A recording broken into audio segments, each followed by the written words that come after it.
بسم الله السلام عليكم ورحمة الله وبركاته. مقعيق واسعي علي waxaan ka mid ahay qurba joogta beelweynta Charso gobolka Minnesota. waxaan xaggan rabaa inaan fariin toos ah u diro weynaha Soomaaliyeed ee daawan doona. waxaan rabaa inaan fahansiiyo dagaaladan dhawaanahan ka soo cusboonaaday dawladdeegaanka Soomaalida Itoobiya ee dadku social media ama baraha bulshada la isla dhaxmarayo ee propagandaha la afuufayo beenta la afuufayo la sheegay leeyahay waxa is dagaalaya laba qowmiyadood. walaalayaal waxaan rabaa inaan difaansiyo inaysan laba qowmiyadood meesha isku haysan ayna isku hardinaynin. dagaalkan uma dhaxeeyo laba qowmiyadood. dagaalkani waa dagaal ay dabada ka riixayaan Cabdi Ilay iyo nimankan Tigraaga ah. halkiiba 95 deegaamada Tuulugurad waxa iska la oo degan oo taariikhda lagu hayo dhaba oo marayma doonta waa beelweynta Charso weeyaan. tan iyo 27 sanadee la soo dhaafay waxa lagu hayay isirbaasi baahsan iyo gacan bidixaan iyo dulmi ballaaran baa lagu hayay, dulmi weyn baa lagu hayay beelweynta Charso.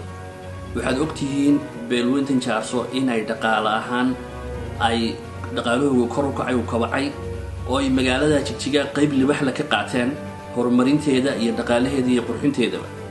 waxaad kaloo la socotaan walaalayaal oo ogtihiin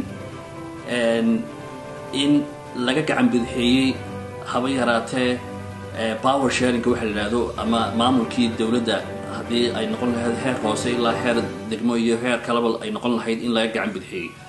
waxa maragma doonta September 2017 in meheradahoogii la xiray oo la barakiciyay meheradihii ugu waaweynaa in laga xiray oo laga barakiciyay sida haddaan mid iyo laba ka soo qaato City Crown Plaza, City Crown hotelkii weynaa 5 star ka ahaa ee markii horena uu ku baaqay madaxweynahan Cabdi Maxamuud Cumar uu yiri kaalaya dadka qurba joogta u dhashay deegaanka kaalaya maal gashada. markii la maal geliyay la yimid wadankii baaqiisa lagu yimidna hadana uu dadkii ku yiri ka taga ka barakaca taasi damidna qabata maaha.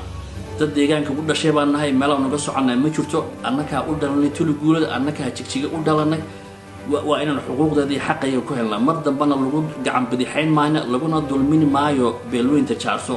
beelweynta Charso waa beel nabadeed, waa dad dhaqan ahaan beeraley ah, dad nabdoon weeyaan maaha dad colaad lagu yaqaano, dad xasarada lagu yaqaano, dadka daantaansada maaha oo dadka u doonto laaya maaha. anagu sida u caytamayno waxaan waa dad xidid iyo xigaal baan isku nahay, wiil iyo abti baan isku nahay. sida anagu waxbaan xeerinayna iyagu laakiin waxa ma xeerinayaan.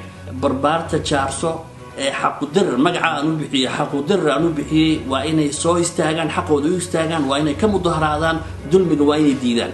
dulmiga Ilaahay baa diiday oo nacaladay qofka wax dulmiya, idukuna waa inaad diidaan nacaladaa. marka waxaan oran lahaa Tuulugurad barbaarta joogta Charso waa inaad heeryada iska tuurtaan. kuwa Jigjiga jooga waa inaad heeryada iska tuurtaan. kuwa banka diida walaal joogta waa inaad heeryada iska tuurtaan.